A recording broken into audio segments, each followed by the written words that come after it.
Los comentarios, opiniones u otros mensajes de los participantes de los programas emitidos en lavia.cr son responsabilidad exclusiva de sus autores y no necesariamente compartidos por este medio.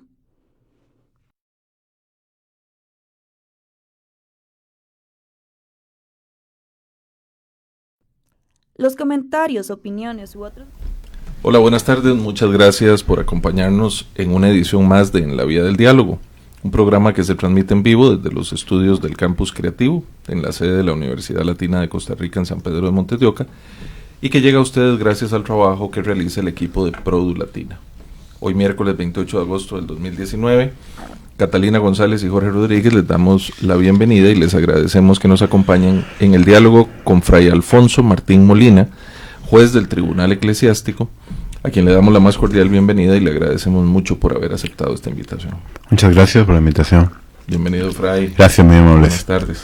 A ustedes les agradecemos también que nos acompañen y les invitamos a participar en este diálogo por medio de las redes sociales de lavia.cr, que es el canal oficial de la universidad, y también por las redes del programa En la Vía del Diálogo.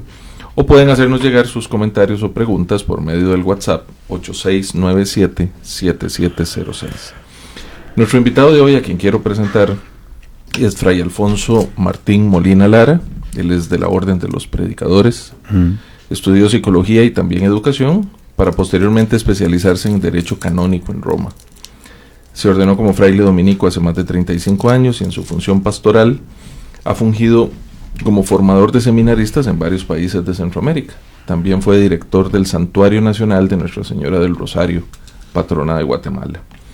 Actualmente es el vicario de la Iglesia de la Dolorosa en San José y es juez del Tribunal Eclesiástico de la Conferencia Episcopal de Costa Rica, que es donde ejerce el derecho canónico y que es nuestro tema de hoy. Nuevamente bienvenido, Fray Alfonso. Muy muchas amable. Gracias por Gracias. estar aquí. Fray, antes de entrar de lleno en materia, quería preguntarle, porque algunas personas no tienen clara la distinción, ¿verdad?, entre la orden religiosa a la que usted pertenece y los otros sacerdotes, que son, digamos, no todos visten de blanco, no todos visten con hábito. Tal vez si empezamos por ahí. Bien, la Iglesia a lo largo de los siglos, sobre todo del siglo IV, cuando se masificó, por decirlo así, creció, originó un movimiento muy interesante, como de querer volver a las raíces del Evangelio a través de distintos cenobios, monacatos y eremitorios. Desde Agustín, a quien precisamente hoy celebramos, y junto con él otros muchos monjes, ¿no?, iniciaron un estilo de vida comunitaria, en el que se reunían con 4, 5, 6, 7, 8 hermanos y fundaban una orden. Benito, Bernardo de Claraval, Escolástica, Clara de Asís, ¿no?, por mencionar algunos de los grandes santos de la vida monástica, y generaron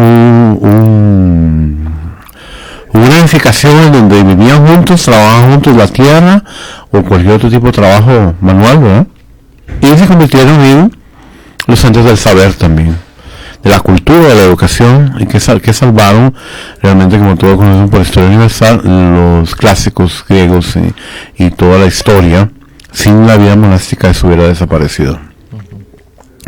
A la sombra de monasterios dirigieron escuelas, colegios, y más adelante en el siglo III universidades. Ahí estaba el centro del saber y del conocimiento. Y la iglesia era la mecenas, digamos, que propagaba un trivium, un quadrivium, que todos conocemos por historia de pedagogía y historia general, que era lo que se estudiaba en esa época, ¿verdad? A la sombra de la iglesia también nace el derecho. Entendido el derecho nuestro canónico, una serie de decretales y normas que cada papa daba para legislar distintas circunstancias de carácter administrativo, espiritual, educativo también. Pero no existía un código. El código fue realmente una invención moderna, que de alguna manera se retoma del nacimiento de los códigos también de derecho civil, ¿verdad? Lo que existieron fueron en el antiguo libro muy valiosos de constituciones, y las nuestras en particular fueron muy influyentes por su carácter democrático, ¿no?, algo que fue revolucionario en la época del siglo XIII, que después se convirtió en la normativa de los estados modernos que conocemos, ¿verdad?, a partir de la Revolución Francesa, en la que nuestros frailes también influyeron. Entonces surgen dos tipos de clero. El que pertenece a estas comunidades, y entonces van a destacar después de la historia de Francisco Domingo, todo el movimiento franciscano y dominicano, con todo el movimiento mendicante. Más adelante en el siglo XVI la Compañía de Jesús, que es un cambio a la que pertenece el Papa Francisco, y más adelante por las congregaciones modernas que hoy tenemos, por ejemplo, claretianos, hermanos de la Salle, hermanos maristas, ¿verdad? Hay que tener en cuenta que en estas comunidades siempre existieron clérigos y no clérigos, y que el espíritu de Agustín, a quien celebramos, era fundar una comunidad de hermanos más que una comunidad de sacerdotes, por las necesidades pastorales que ordenaban algunos, ¿verdad? Entonces por eso a encontrar sacerdotes que viven juntos en comunidades religiosas pequeñas. En estos países nuestros pequeñas, hay países en Europa donde todavía, aunque en su ancianidad, son comunidades grandes de 10 o de 20, ¿verdad? Y en las nuestras no, somos comunidades de 4, 5, 3, ¿verdad? Y hoy, porque usted dice que en su origen estas congregaciones se unían en torno, digamos, a un modo de vida y también a una vida comunitaria, sí, y cultivo de la tierra y demás. Hoy ya eso no se hace. Entonces, ¿en qué se sigue haciendo? En algunos casos se sigue haciendo. Trabaja manualmente, por ejemplo, los monjes son los inventores de la cerveza, de la medicina, de los perfumes, ¿verdad? Es importante, y como decía Leonardo Boff, el gran teólogo de la liberación, que el gran aporte de los franciscanos fue la siesta, ¿verdad? El que se descansara estas horas y que se siguiera el ritmo. ¿Por qué una siesta? Porque ellos oraban desde las 2 de la mañana hasta las 9 de la noche, entonces dormían desde las 9:30 hasta las 2 de la mañana para levantar, rezar, volver a dormir, rezar, volver a dormir. Entonces era un horario de sueño interrumpido por la oración. Claro, eso con el tiempo ha cambiado. Claro.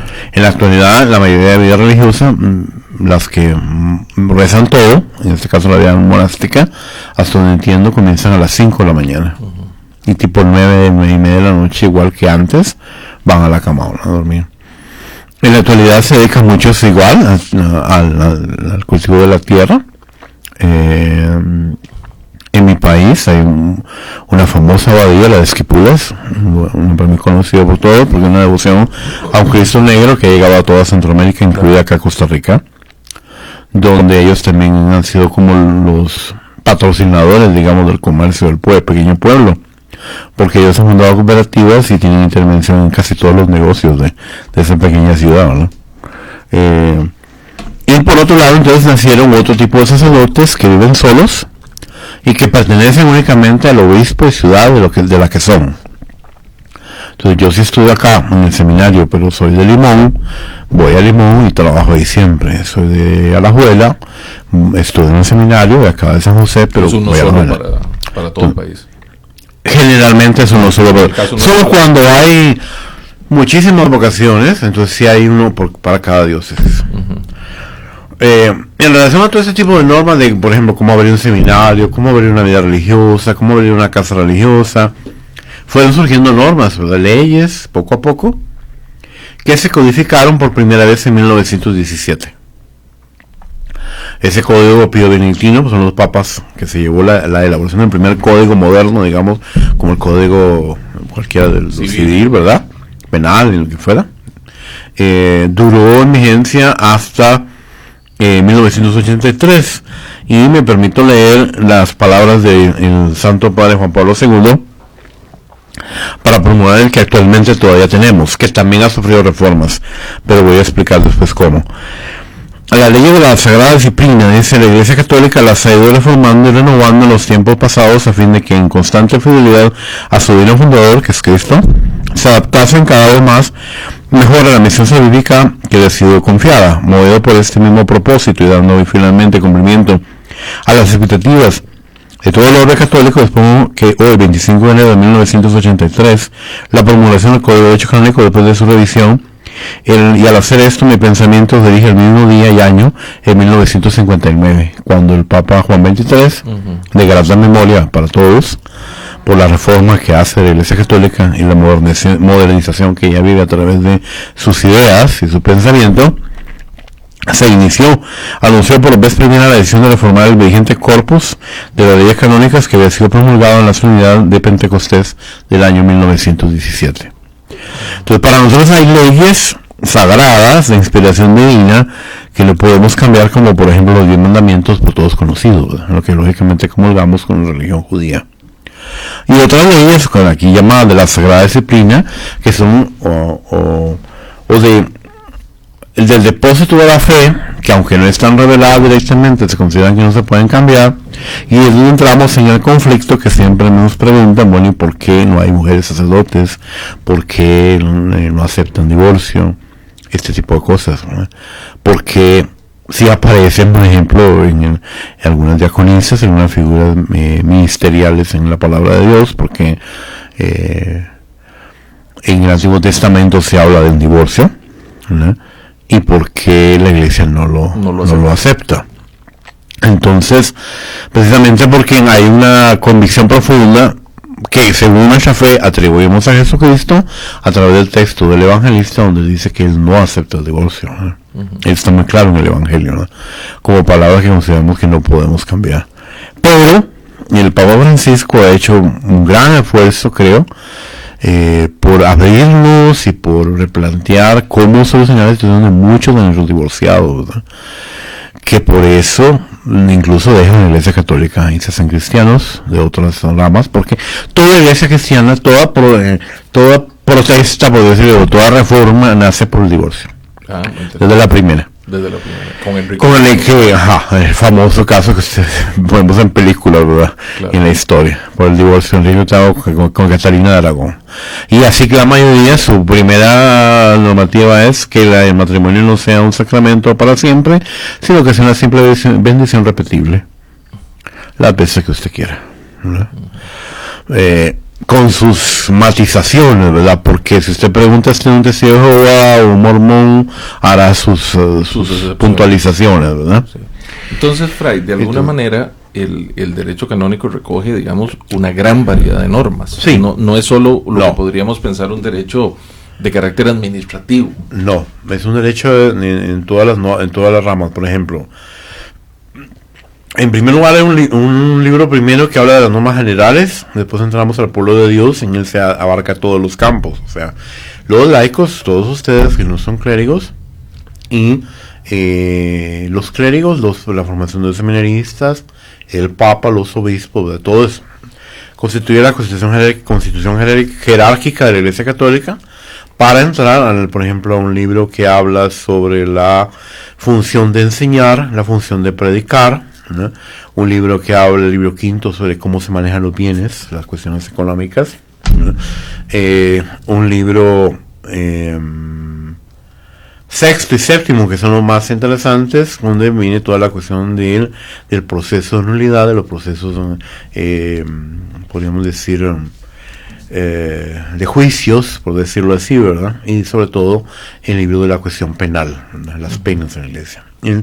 El problema acá es que la iglesia no tiene una policía, ni dejaron de existir las zonas militares, y el poderío de la iglesia en ese sentido, gracias a Dios, y yo usted no lo puedo obligar a cumplir una pena, yo se la doy y se la mando y se la notifico, y si usted quiere me la firme, me la recibe, y si no, quedará en su conciencia. ¿Y se aplica solo para los sacerdotes y las religiosas? Se aplica para todos los creyentes, para todos los laicos y todos. Sí. Básicamente los dos pecados más graves que podrían ser penables o punibles, ¿verdad? Es la apostasía y la herejía.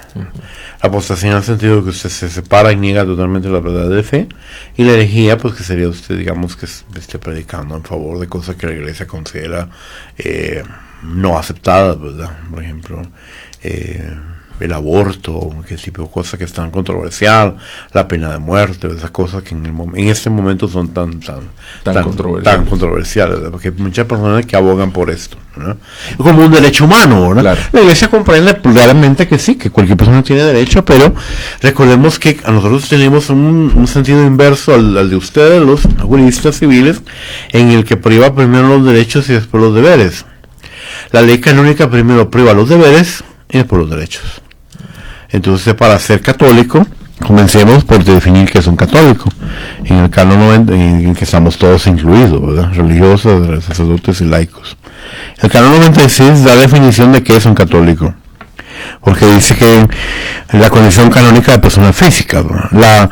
Pero el bautismo de hombre o mujer, ¿verdad? Hombre en el sentido de los dos, ¿verdad? En español se entiende. Se incorpora a la iglesia de Cristo y se constituye persona en ella, con los deberes y derechos que son propios de los cristianos, teniendo en cuenta la condición de cada uno en cuanto estén en la comunidad eclesiástica y no le impiden la sanción legítimamente impuesta, como expliqué, pero por algo que se pueda probar, no algo que se lo dije, sino algo que he escrito y que he publicado y que he firmado, lógicamente, ¿verdad? Okay. Antes de pasar al tema de las penas, que por supuesto ahora se ha vuelto a poner muy en boga, lamentablemente, en estos días. Uh-huh. Pero sí hay una consideración. Cuando lo presentábamos decíamos que usted es juez del tribunal eclesiástico. Uh-huh, entonces, sí. eso, ¿cómo son administrativamente esos tribunales? Porque me imagino que son los encargados de... Mire, un tribunal eclesiástico tiene ámbitos, sobre todo, su trabajo prioritario, primordial, es el trabajo de definir si su matrimonio fue real o no. Existió o no. Ajá, la nulidad matrimonial. Si su matrimonio fue legal o no. En base a un estudio largo que puede durar un promedio de 5 años, ¿por qué tantos años? Me diría. Porque somos pocos y tenemos muchas causas pendientes, ¿verdad? Y el proceso es muy lento. Primero, nosotros tratamos de evitar la contratación de abogados por lo costoso que es para un católico pagar esto. Uh-huh. La conferencia paga una parte del proceso y le pide una contribución al fiel que quiere hacer el proceso, salga positivo o salga negativo, ¿verdad? Aparte, el proceso incluye, hay una constitución, instrucción pontificia Dignitatis Connubii del año 2004, si no me equivoco, mi memoria no me falla, sí, 2005 comienza a ser oficialmente obligatorio, en el que todo el proceso, el 85-90% de las causas se van por el lado de demostrar la inmadurez con la que usted se casó, a lo que técnicamente llamamos nosotros el grave defecto de discreción de juicio del canon 1095, parágrafo 2. En el parágrafo primero de este canon se habla de que la persona no sabe qué es el matrimonio. Uh-huh. Pero es muy raro, muy extraño que una pareja de jóvenes no sepa qué es el matrimonio. Sería una cuestión casi imposible, pero se hipotetiza sobre personas que, dada su condición tal vez de poco conocimiento, no han entendido realmente qué es casarse, no son capaces para esto. Es el sacramento en el que se pide del consentimiento, un acto libre, humano y voluntario. Esas tres cualidades son necesarias para un matrimonio libre, humano y voluntario. Nadie lo puede obligar a casarse, usted con toda libertad quiere casarse, y en el humano es que usted no se sienta apasionado ni interna ni externamente, ¿verdad? Y en el caso de aquellas personas que contraen matrimonio con una persona que es de otra religión, y que muchas veces uno escucha a las personas decir, bueno, yo voy a ir a la celebración religiosa de su iglesia, sí, para acompañarle, pero no me veo, digamos, no me siento partícipe. En ese caso, lo que se recomienda de la mejor manera de solucionar una situación de estas es celebrar un matrimonio mixto, en el que la parte, esto funciona, partamos de alguna cuestión muy elemental, pero necesaria, que la parte católica sea practicante. Claro. Porque nos hemos encontrado con personas que lo hacen porque los papás son los practicantes, pero la persona no. Entonces todo el proceso administrativo que voy a explicar a continuación de nada sirve, porque si la persona no participa de la iglesia católica, ¿para qué hace todo esto? Pues? Uh-huh. Incluso yo le preguntaría ¿para qué se casa? Mejor que se case civil o que conviva, técnicamente lo llamamos a la unión libre y el concubinato, para no sentirse comprometido con algo que realmente no cree, sobre todo que no practica, ¿no? Porque la persona no católica, cristiana, evangélica, debe firmarnos o hacer un documento, dependiendo dónde, ¿verdad?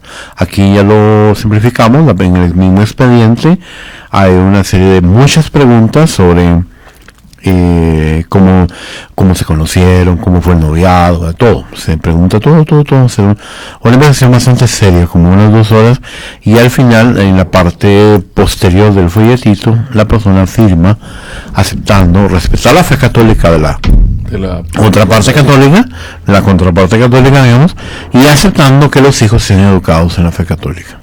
Si esto la persona no lo acepta y no lo firma, no hay matrimonio. No hay matrimonio. Uh-huh. ¿Y si luego lo incumple? ¿Cómo? ¿Y si luego lo incumple? Alguien que diga yo... Exacto, ese es un caso de nulidad. Una causal de nulidad. Una causal de nulidad que sale muy rápido. Por dos privilegios.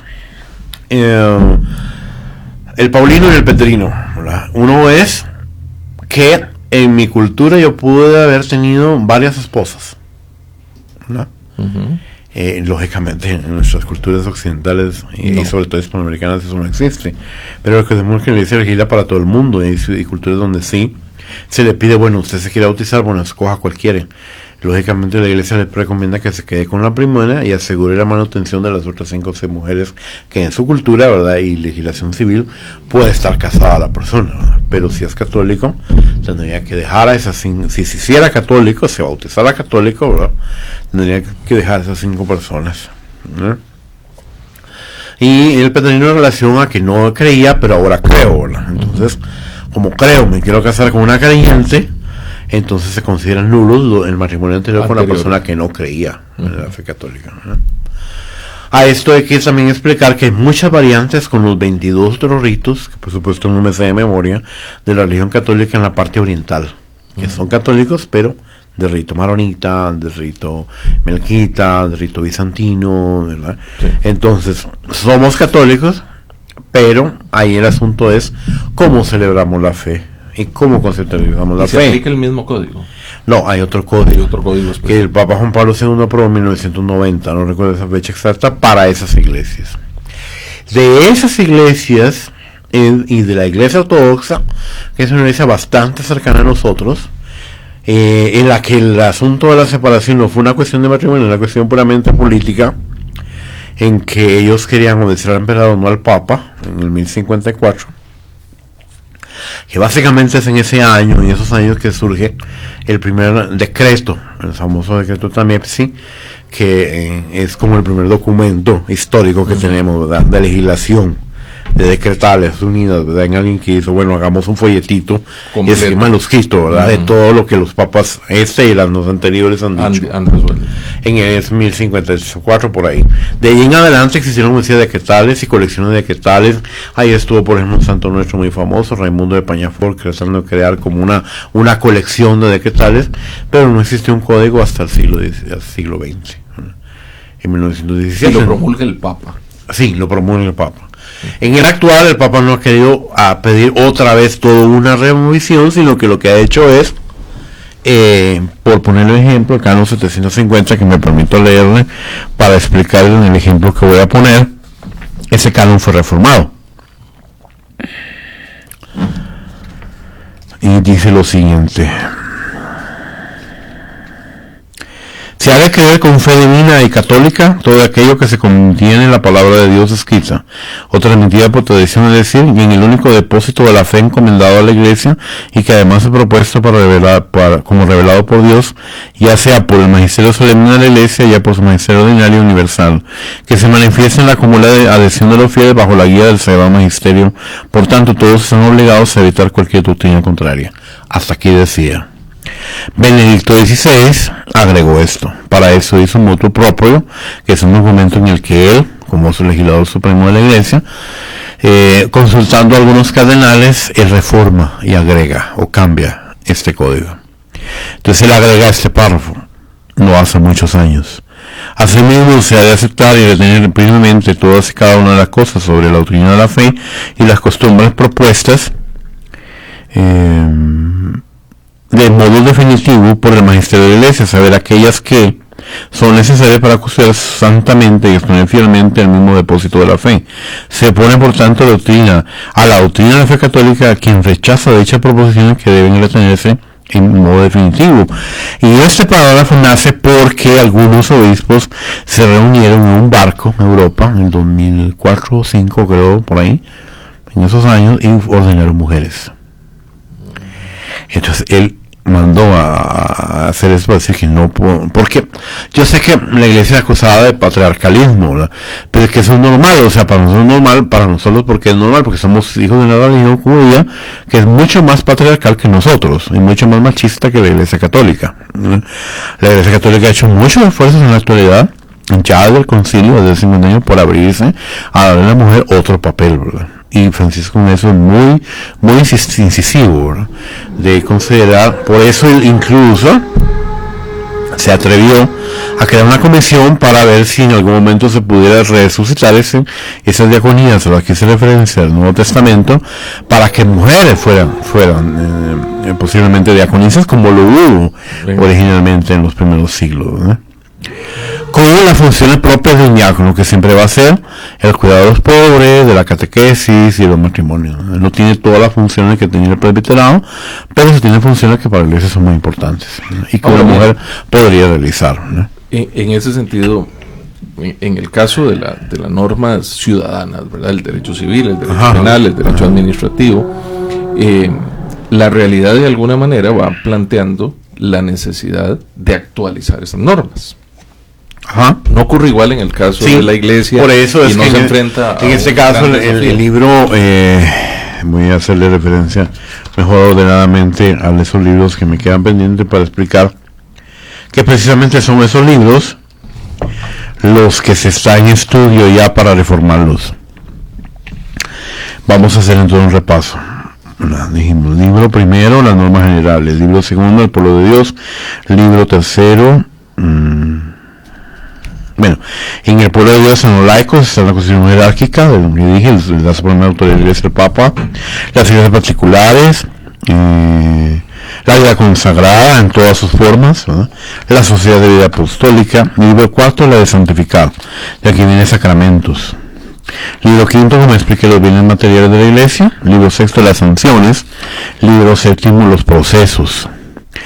Este libro de procesos es el que está en reforma, en que en cualquier momento él va a promulgar un motu propio, como el que hizo en 2015, el 8 de septiembre, y entró en vigencia el 8 de diciembre, para darle mayor agilidad precisamente al tema que nos atañe hoy, que es la causa de nulidad. No hay algo muy evidente, como por ejemplo, me dice, mire padre, yo me casé porque estábamos embarazados y había que casarse. Hoy día eso es muy impensable, los jóvenes de ahora no lo hacen, pero en nuestro tiempo, el suyo y el mío, era muy normal que nuestros padres sin esa conciencia nos casaran. Entonces hay muchísimas parejas en esta situación. Eso se considera un matrimonio evidentemente nulo, tan evidentemente nulo, que merece un proceso que, según la autorización que hicieron en Roma, que de hecho Roma no cumple, porque ni siquiera quieren meterse en ese enredo, decían que íbamos a dar 45 días, imposible. El primer caso breve que yo llevé de un caso así, que ni siquiera era por embarazo, algún caso muy interesante, porque ellos eran unos muchachos tan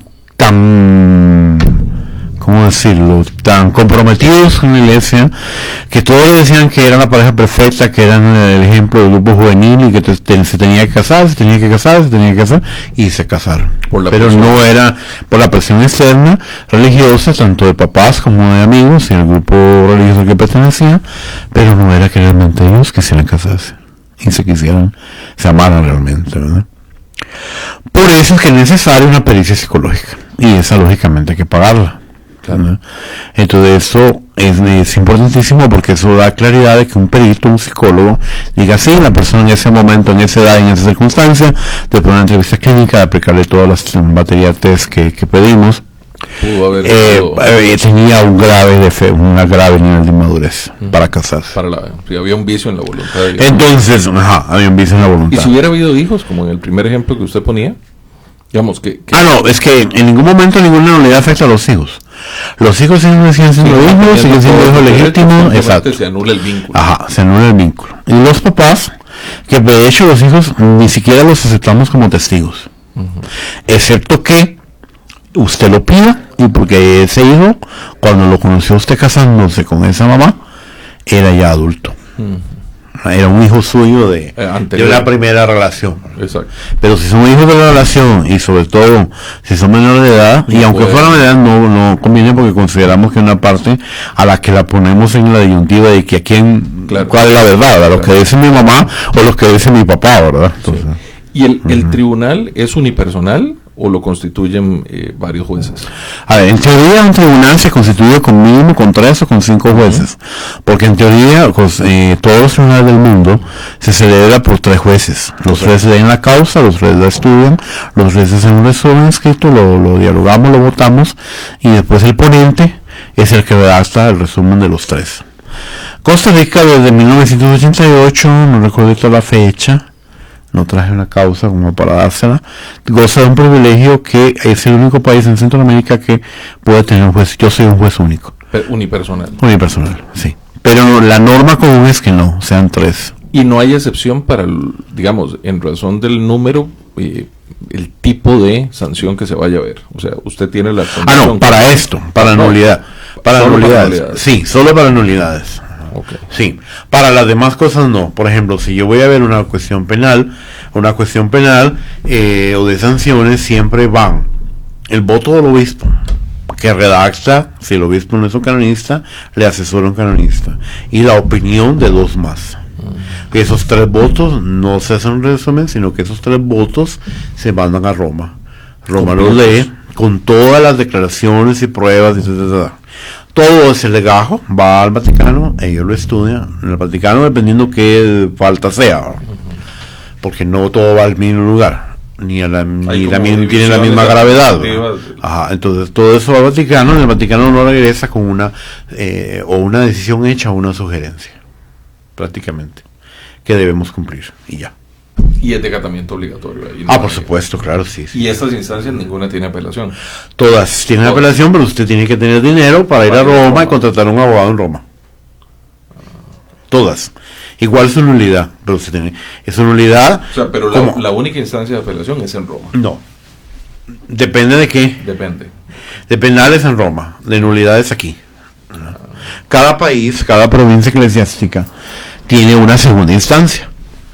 Pero como ahora, por el decreto propio, Mitis Judi Rex Prudente de Francisco, el que hice referencia anteriormente, el 8 de septiembre, aquí está el documento, Mitis Judi Domino Yeso se llama, basta con la primera instancia.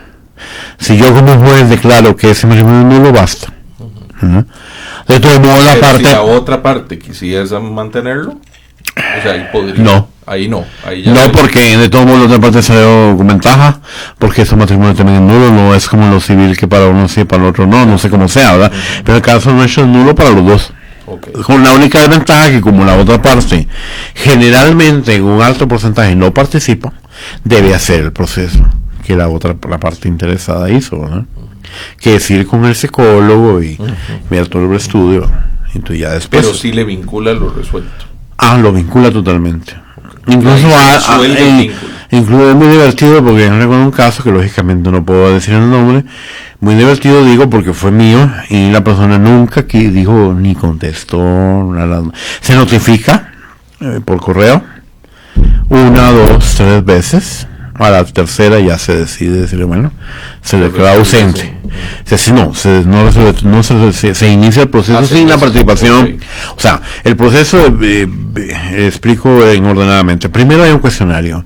Después se le da a la gente, se hace una sesión con video y se le explica que eso que contestó lo redacte de manera ordenada en su computadora y presenta una pequeña demanda no mayor de 10 páginas. El cuestionario tiene 31 preguntas que hablan de todo. De su infancia, cómo se conocieron, cómo fue el noviazgo, cómo decidieron casarse, si tuvieron relaciones o no, si esto era un factor determinante, si estaban embarazados o no, ese tipo de cosas. ¿Qué pasó el día de la boda? ¿A dónde se fueron a vivir? ¿Cómo fue la convivencia? ¿Cuándo comenzaron los problemas? Y desemboca, bueno, ¿y por qué se separaron? ¿Cuál es el motivo de la separación? ¿Y qué ha pasado después? Entonces la mañana le contestamos, bueno, yo ahora tengo una nueva pareja, o estoy solo, lo que sea. Una vez teniendo esa demanda en las manos del tribunal, la notifica, por es que se le da una copia y se le dice desde que usted lo escribe que sea prudente, porque eso va a llegar a las manos de la contraparte. Se le espera, la primera citación se le envía la demanda, se le pide un tiempo prudencial por correo certificado, ¿verdad? Para que uno tenga prueba de que le recibió.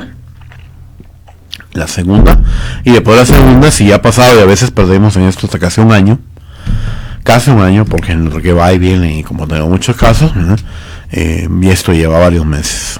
Entonces se declara ausente y se pasa al proceso de preparar las preguntas, los interrogatorios. Después uno lo revisa, se aprueba, tenemos ya una de machotes ya hechos, adaptados para cada cano, ¿verdad? Para cada cano, porque es que dependiendo, entonces cuando ya no respondió, si respondió, yo tengo que leer las dos, lo que ya leí cuando la acepté, como ya yo leí, lo subrayé, entonces bueno, yo creo que sí, que es canon 1095.2, el que hablaba de la inmadurez, pero considero que también era incapacidad porque tomaba mucho, ¿verdad? O porque era adicto a las drogas, o porque había un problema de lesbianismo, de homosexualismo, y eso provocaba dificultad para la convivencia del matrimonio heterosexual, ¿verdad? Y cualquier otra cuestión de parafilia, ¿verdad? De enfermedades mentales, que considero delicadas y que chocan para la sana convivencia de la pareja. Entonces el canon 95 parágrafo tercero, consideramos que la persona no se quería casar pero se casó, que hizo una simulación, canon 1101 parágrafo segundo, consideramos que la persona engañó, canon 1098, consideramos que la persona se equivocó y no conoció realmente a la persona con la que se casaba y pensaba que la persona era así, y no era esto cierto. Entonces estos dos que estoy mencionando ahorita son muy difíciles de probar. Se llama error de la cualidad de la persona, que en canon 1097 parágrafo segundo, muy complicado de probar, ¿no? En algo muy divertido que, bueno, yo quisiera casarme contigo, pero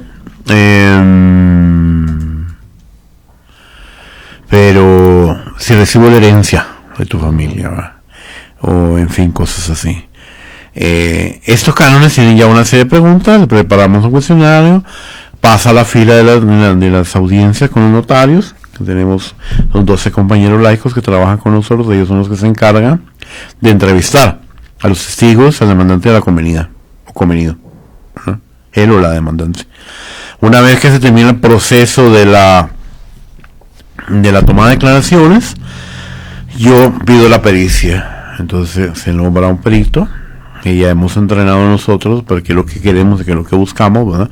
Y se le pregunta básicamente 4 o 5 cosas. Por ejemplo, como ya dije anteriormente, si la persona era inmadura en el momento que se casó, si había algo en la historia familiar que pudiera haber afectado la madurez de la persona para casarse, si la persona, cuál es su perfil psicológico, si la persona en la actualidad considera el psicólogo que está en capacidad de casarse, ¿verdad? Y de resolver obstáculos, ¿verdad? O problemas que tenga.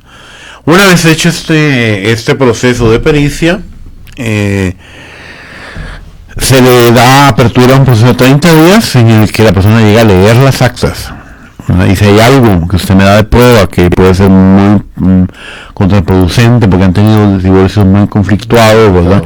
Entonces no se les da a leer todo, sino aquello que usted da permiso que se le abra. O el mismo psicólogo dice, no, mejor, realmente la cuestión psicológica solo lee el dueño, digamos, de la información, porque es la suya, ¿verdad? Sobre todo porque recordemos que aquí hay muchas cosas, sobre todo en algo que siempre me preguntaban cuando hicimos este programa en otra radio, en la radio católica, que si la infidelidad servía para la nulidad. Me decía que si la infidelidad había sido ya casado, no. Pero si la infidelidad era en noviazgo, sí, y esto muchas veces la mayoría de las personas no conocían, que uno de los dos había sido infiel en el noviazgo. Eso nunca se lo dicen. Porque si en todo caso la persona lo conoció, atenuaría el peso de la prueba y del argumento del canon, porque de alguna manera lo perdonó y lo toleró y lo aceptó. Y en el caso de algunos casos en la actualidad, es algo que está dando muy frecuentemente entre nuestros jóvenes, ¿verdad? Que los dos se permiten tener relaciones abiertas, dicen, ¿no? De que pueden tener otras parejas, ¿verdad? Claro. Entonces, una vez terminado ese proceso de lectura de actas, se dio decreto la conclusión de la instructoría y pasa a la fila para que lo que antiguamente y popularmente la gente llama abogado del diablo, que es el defensor del vínculo, lea todas las actas y dé su opinión en defensa del sacramento, ¿verdad? Aquí se hace. Eso sí, no, todo eso es acá. Todo es aquí. Eso se lo hace un sacerdote, ¿verdad? En el caso nuestro tenemos también un permiso, gracias a la asignatura apostólica de la Santa Sede, para que el sacerdote, que otros compañeros prepararon incluso antes de que yo iniciara a trabajar en el tribunal, nos ayuden, ¿verdad? Porque no damos abasto. Ellos hacen un breve voto de 1 o 2 páginas donde dan su opinión. ¿no? Si ellos encuentran algo a favor de que no se den, ya lo dicen por escrito, y ya después finalmente me llega a mí para redactar la sentencia. Rara vez damos una sentencia negativa, porque rara vez estamos un caso que no califique. Si la historia no califica, no, mire, no vamos a perder ni su tiempo, ni su dinero, ni el nuestro, porque no tiene las porque tenemos muchísimas causas, ¿verdad?, que atender. Básicamente ese sería todo el proceso resumido, y por eso es que dura tanto tiempo, porque va paso por paso.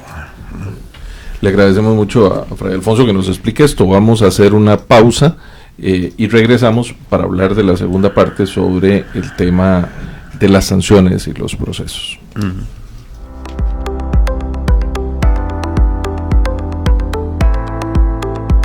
En el Campus Creativo formamos creativos audiovisuales con las competencias para los nuevos retos de la comunicación digital. Andamos buscando estudiantes con sensibilidad visual, sonora y gusto por la estética y la narrativa visual. Que le guste el uso de la tecnología de punta, edición en computadora y todo aquello relacionado con el cine y la animación digital. Los profesionales que formamos pueden desempeñarse como realizadores y productores audiovisuales, directores, generadores de contenido para televisoras, productoras y agencias digitales, encargados de rodaje en películas y gestionar proyectos de índole audiovisual. Al estudiar la licenciatura en producción audiovisual en el Campus Creativo podrás tener las herramientas de trabajo idóneas para producir diferentes géneros audiovisuales, como cortometrajes, documentales, doblajes y géneros comerciales. Estudia la licenciatura en producción audiovisual en el Campus Creativo, ya que contamos con los mejores estudios de radio y televisión de Centroamérica y el Caribe. En el Campus Creativo te estamos esperando para continuar con esta fuerza disruptiva.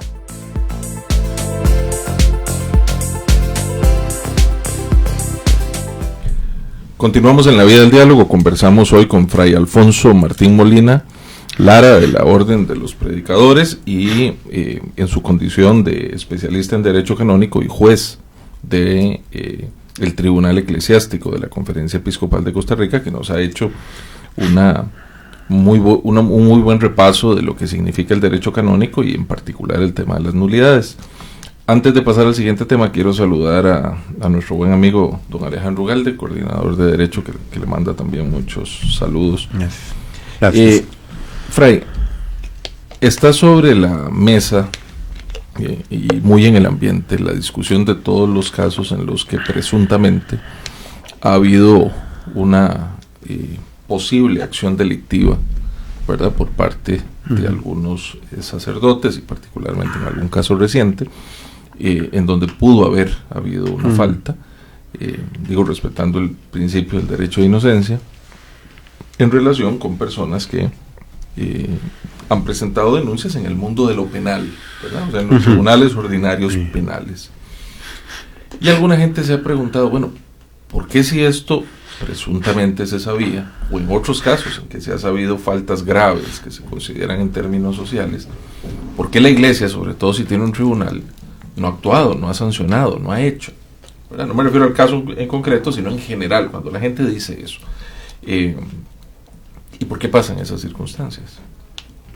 ¿Y por qué pasan esas circunstancias? Creo que porque la persona, si esto se llegara a probar cierto, está faltando a los propios votos y compromisos de su vida ministerial sacerdotal, ¿verdad? Y yo diría porque la persona realmente tiene un problema, yo además soy psicólogo, de sociopatía, de enfermedad, ¿verdad? Porque realmente la Iglesia en algún momento, puede que en el pasado, pero de Benedicto XVI en adelante, ha sido muy clara en las normas y en la ejecución de las normas, ¿verdad? Lo que pasa, como expliqué, es que nosotros no tenemos una policía que pueda agarrar a cárceles donde podamos recluir a la persona, ¿verdad? Pero sí, nuestra pena más fuerte es que la persona deje el ministerio de una mala manera, que se través de un precepto penal, ¿verdad?, canónico, porque es prácticamente comprometerlo en algo que yo sé que para muchos les puede dar risa, ¿verdad?, porque no son católicos, pero para un católico es muy importante que es su propia salvación. Aunque no tenemos una policía, la persona sí es sancionada, y si algo afecta a la vida de un sacerdote, no poder llevar un desempeño apostólico en una parroquia. Y ya me lo preguntaba otro periodista en otro momento, yo insistía que la iglesia ha sido muy celosa en estos últimos años de destituir y de dejar fuera de el contacto con niños a ese tipo de presuntos actores de delitos penales, ¿verdad? En definitiva, básicamente hay 2, 3 delitos graves que habría que analizar. Primero, lo que técnicamente no se llama acoso sexual, sino que nos está dejando acá para que nos expliquen civilmente qué se entiende por esto, ¿verdad? Nosotros le llamaríamos de alguna manera el delito de la solicitación. Yo le solicito a una mujer en el momento de la confesión entrar en una relación demasiado afectuosa, digamos, con ella. Pero aquí estamos hablando de 2 adultos, entonces también es una pena que canónicamente será lógicamente vista con menor gravedad que el atentar contra un menor de edad, y le doy algo que existió desde 1983 y que, sin temor a equivocarme, existió. Eso existió en el Código 17, ¿verdad? Cuando dice el canon 395, el clérigo concubinario, que se entiende el clérigo que tiene un amante, exceptuado el caso de que se trata del canon 394, el clérigo que con escándalo permanece en otro pecado que externo contra el 6º mandamiento del decálogo, que es no cometer actos impuros, ¿no? Deben ser castigados con suspensión. Si se persiste el delito después de la amonestación, se pueden añadir gradualmente otras penas hasta la expulsión del estado clerical, como ya expliqué, ¿no? El clérigo que cometa de otro modo un delito contra el 6º mandamiento del decálogo, tanto en este delito haya sido cometido con violencia o amenazas, o públicamente o con un menor de edad, que es lo que ha provocado tanto revuelo en estos últimos días y estos últimos meses, entre todos, ¿no? Que no haya cumplido 16 años de edad, debe ser castigado con medidas justas en excluir expulsión del estado clerical cuando el caso lo requiera, ¿no? Entonces, la ley está clara. Y la iglesia realmente, en muchos casos, que realmente ahorita se han acrecentado, porque si ustedes recuerdan, la misma iglesia dijo, bueno, si hay alguien que tenga alguna denuncia, que la diga, que se lo diga a la iglesia, que se lo diga al tribunal. Estamos trabajando casos de este tipo, ¿verdad? Algunos ya han sido sentenciados. E incluso tristemente, algunos incluso hay uno muy interesante, lógicamente no puedo decir su nombre, que me llama poderosamente la atención porque él ya cumplió con su pena, ¿no? Y entonces la iglesia no sabe qué hacer ante una circunstancia así, porque muchos dirían, bueno, ¿y por qué no se le restituye? ¿verdad? Es decir, ya cumplió con la pena, y otros dicen, no, porque ya cometió un delito, mejor que no vuelva al estado clerical, ¿no? Me llamaba mucho la atención el manejo que se decía, claro, un sacerdote para toda la vida es cierto, pero eso no quiere decir que usted tenga la capacidad de ejercerlo siempre, y es lo que la iglesia le quita cuando usted actúa cometiendo un delito de este tipo, ¿no? Algunas personas han querido o lo han afirmado abiertamente que en algunos de estos casos lo que ha habido es una cierta complicidad. Yo le pregunto, ¿es una obligación sacerdotal, digamos, si se conoce un caso de una presunta comisión de un delito en el que puedan verse involucrados personas menores de edad, el sacerdote que conoce, sea en el proceso, sea, ¿verdad?, como parte, o sea, recuerda que si yo conozco algo en secreto de confesión, no lo puedo decir. Correcto, pero si usted lo conoce en el proceso de diálogo, el juicio, de fuero externo, yo estoy obligado a denunciarlo. A denunciarlo penalmente para que... denunciarlo ante la autoridad de la iglesia. Ajá, ¿verdad? Penalmente no. Penalmente no. Penalmente, donde yo sé, no. Nosotros no estamos obligados porque, en definitiva, que yo sepa, y por eso digo, eso no lo podría responder yo, sino Alejandro, un abogado, ¿verdad? Sí, porque yo no tengo pruebas. Pues. Que a mí me dijeron que usted hizo algo, eso es una denuncia válida civilmente en este país. Correcto. O sea, usted tendría, digamos... Ajá. Pero, si yo encuentro veracidad en la denuncia, yo sí estoy obligado a que el obispo lo sepa, y él está obligado de recibir la noticia de crímenes de actuar con base en lo que se diga. En la actualidad así se han manejado las cosas, ¿no? Uh-huh. El asunto es que también es un proceso que vamos llevando también poco a poco, y en la espera de que haya sobre todo sea un tiempo prudencial en espera de que haya más denuncias y más testigos. Desde el punto de vista pastoral, ¿cree usted que, por ejemplo, el que se hayan hecho públicos estos casos en los que eventualmente podrían concluir con una sanción penal para un sacerdote, como ha habido en otros momentos, afectan directamente a la iglesia? Sí, la afectan en el sentido que hace, creo yo, que muchos de los fieles entran como en cuestionamiento, ¿verdad? Pero yo diría que es algo muy relativo, porque mucha gente sí es capaz de hacer la distinción que no puede generalizar a todos los ministros, algo que alguno hace, ¿verdad? O algunos, porque realmente hay varios casos, ¿no? Entonces, se afecta porque quiera o no, crea un sentimiento como de impotencia, de tristeza ante una actitud que se considera moralmente totalmente cuestionada, ¿verdad? Para alguien que debe llevar una vida ordenada y apegada a lo que las normas de la iglesia le piden a todo creyente, pero no solo al sacerdote. No solo al sacerdote. Algunos sectores han sido muy críticos sobre el tema del celibato, y sobre todo por lo que significa la formación de las personas seminaristas hacia el usted celibato, que ha sido un formador por muchos años. Y alguna gente, tal vez no lo ha dicho en estas palabras, pero ha tratado de explicar que quizás ahí pudo haber habido, comillas, un vicio en la voluntad. O sea, que la persona empezó, ¿verdad? Y le dijeron, mire, usted va a ser célibe, y continúa el proceso, y luego de camino cambia de opinión. Aquí ya no me estoy refiriendo a casos con personas menores de edad, sino un asunto de la preferencia sexual en relación con el celibato. Sí. Yo sé que como sacerdote, usted nos lo acaba de decir al inicio, pues las normas no están ahí para ser discutidas, están para ser acatadas, pero ¿cree usted que esto amerita una revisión en el seno de la iglesia? Mire, de alguna manera ha sido como motivo de reflexión desde el Vaticano II y siempre. ¿Por qué? La vida religiosa como la mía consideramos que no va a cambiar, ¿verdad? Pero muchos religiosos nos atreveríamos a pensar en otro tipo de ministerio en el que las personas casadas pudieran acceder a la vida ministerial.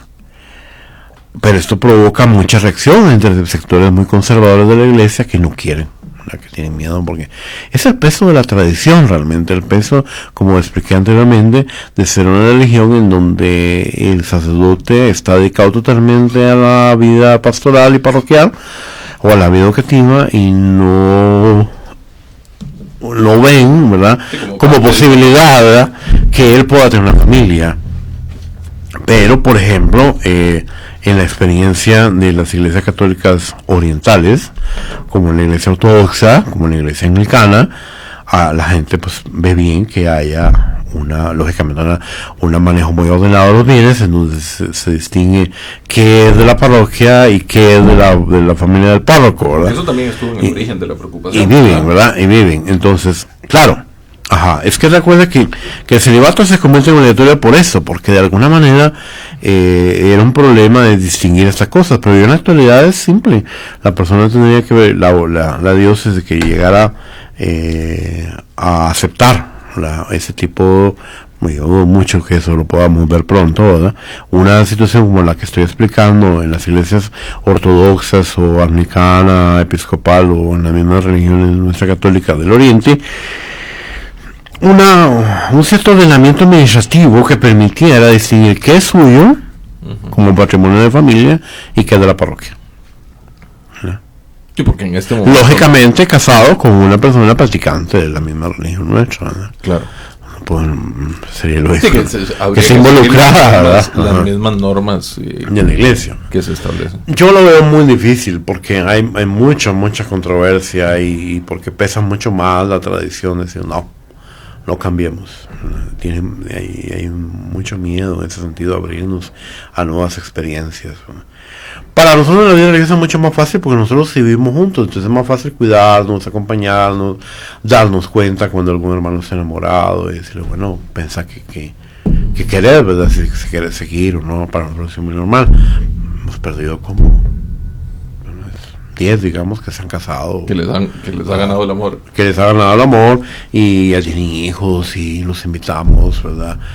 Pero también hay sacerdotes con familias, ¿o no? No. O sea, católicos nuestros, ¿sí? No. Por eso digo, es que eso pertenece al ámbito de la religión ortodoxa y de los católicos orientales, que aquí no hay. Entonces, ¿qué es lo que ellos hacen? El muchacho se forma, antes de terminar su formación en el seminario, les da un año para conseguir la novia en la parroquia de nivel pastoral, se casan primero y después hacen otro año más y se ordenan diáconos, después curas. Pero ellos, muy interesante, esa organización, en esa parte de la Iglesia Católica que es muy desconocida para nosotros, ellos no pueden ser obispos, porque solo los que se casaron, solo los que son célibes pueden ser obispos, para respetar, digamos, la tradición católica de toda la parte nuestra, ¿verdad? Para empatar una cosa con la otra. Y son las religiones, la religión, sobre todo la ortodoxa, las que proponen dar una oportunidad a la persona, decir, me divorcio, hago una confesión pública de pecados, algo que ahora en la Iglesia Católica nuestra latina occidental no existe, y vuelvo a casarme una vez más. Pero eso es lo que la Iglesia no acepta.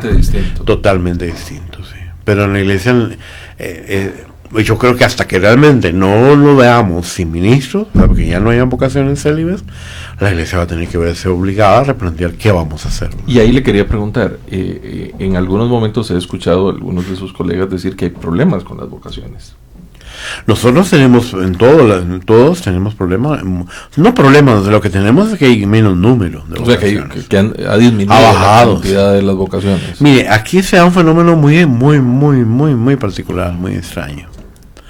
Los jóvenes de ahora, sobre todo en primer mundo, le hablo de Estados Unidos y de Europa, después de vivir una vida licenciosa, llama una vida de open mind, ¿verdad? Y viva la vida y fiesta viernes, sábado, domingo, como lo puede ver uno cerca aquí de la calle de la amargura, esas cosas, ¿verdad?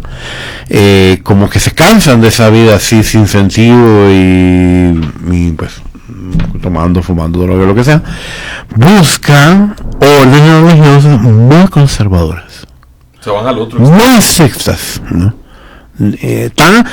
Tanto así que les encanta que sean instituciones en las que quieren soñar y volver a la cuestión del latín, ¿verdad? De la misa en latín, del gregoriano, porque es así como una cuestión, se va al otro extremo, de una vida, ¿me entiendes?, totalmente libre a una vida totalmente ordenada, cuadrada, ¿verdad?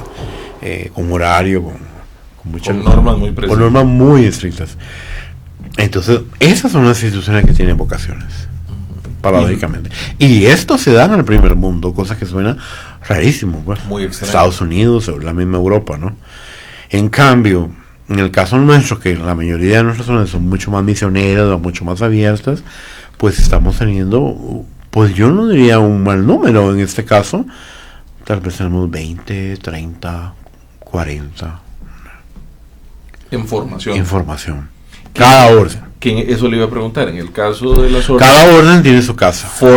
Cada orden tiene su casa. Y acá muy cerca de donde estamos, en el Colegio Calasanz, tenemos una Universidad Teológica América Central, que se fundó como Itaca hace 40 años, 40 o más, creo, casi 50, en el 70, 71, nació una experiencia en que todos nos juntamos para estudiar juntos. Las órdenes. ¿No? Entonces, una universidad donde se va a hacer filosofía, eso aparte del seminario. Aparte, el seminario recibe también a las órdenes que quieran acogerse a su formación, porque en definitiva las materias son las mismas. Solo que acá las damos religiosas, digamos, yo del derecho canónico, en algún momento que no ha habido profesor, algunas de las materias he dado sacramentales, pero no tengo tanto dominio de ellas, porque yo lo estudié hace muchos años, ¿verdad? Y prefiero dar esta materia que sí, recientemente la domino. Entonces tenemos como unos 60 muchachos estudiando acá. Porque también hay otros centros, o sea, muchos se han ido a la UCA del Salvador de los jesuitas por la fama después de la muerte de los mártires de 1989, ¿verdad? Y sobre todo de que ellos mismos mandaron a todos sus mejores profesores de todo el mundo, ellos mismos se ofrecieron a venir a esa universidad para apoyarlos. Entonces, claro, todo el mundo interesado en tener a los mejores profesores jesuitas del mundo, pues, no solo de América Latina, sino de todos los que querían aprender español, venía a ayudar en memoria de los mártires a esa universidad. Hay 2 universidades en Guatemala, ¿verdad? Más que yo sepa, y esta. Los centros que religiosos tenemos en el área centroamericana donde se da formación. Pero aquí se forman de distintas órdenes. Nosotros en las 3 ramas franciscanas, agustinos y trinitarios. Y también está abierto a religiosos, a laicos que quieran. Por otro lado, la Universidad Católica de la conferencia también tiene su programa de formación, ¿verdad? Sobre todo sabatino para laicos que quieran, formarse porque están comprometidos en un trabajo pastoral con una parroquia, ¿verdad? Con su parroquia en general. ¿Y sabe usted si en el caso de las religiosas ocurre algo similar? ¿O ahí hay mayor...? Ellas tienen un centro, pero es que ahí va a variar mucho. Ahí es un mundo muy diverso, ¿verdad? En el que hay dependiendo de qué carisma tengan y qué nivel académico quieran tener, porque la mayoría de ellas a lo que más les interesa es especializarse en educación religiosa, porque la mayoría de ellas se dedican a ser maestras de niños o de jóvenes en sus colegios. Entonces lo teológico no es algo así que se les sea tan útil por la especialización que ellas tienen hacia lo educativo, o muchas de ellas se ven hacia lo de la salud, ¿verdad? ¿Y sabe usted si en el caso de ellas también ha disminuido, o por lo menos no ha crecido con tanta fuerza el número de vocaciones? Ahí sí no tengo muchos datos fehacientes que dar, pero sí conozco que ellas también han sufrido un descendimiento de las vocaciones. Sí. Hoy hemos tenido la posibilidad de conversar aquí en La Vía del Diálogo con Fray Alfonso Martín Molina Lara, de la Orden de los Predicadores, juez del Tribunal Eclesiástico de la Conferencia Episcopal, como especialista que es en Derecho Canónico, y nos ha hecho una clara revisión sobre los temas. Siempre nos falta tiempo, pero le extendemos desde ya la invitación para una nueva oportunidad. Agradecerle mucho, Fray, por haber aceptado la invitación, por estar aquí, y a ustedes también, y les esperamos la próxima semana. Muy buenas tardes. Listo, estamos. Uy, sí, una hora. Hablamos bastante. Estamos. Sí, estamos en una situación que en el cabeza somos menos. Yo creo que eso tendría que hacerle pensar.